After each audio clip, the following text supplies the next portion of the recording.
অরিত্র এখানে পেন্টিং করছে ঠাকুরকে, গালে হাত দিয়ে। আর অরিত্রী আমাকে ডেকে আনো।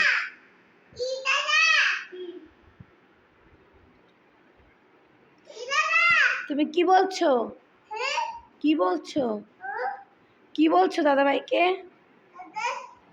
এখানে অরিত্র রং পড়ে গেছে, দাদাভাই পেন্টিং করছে ঠাকুরকে। জল দিয়েছি।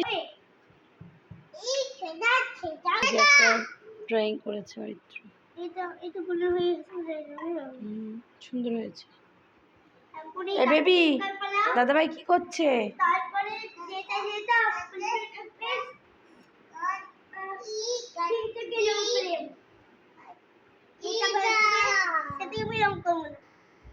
তুই পিছন রং করছিস কেন? পিছনটা রং করছিস কেন? সামনে দিয়ে রং করলেই হয়। পাখি দুটো খেয়েছে। টাকলু কি কি বলছো?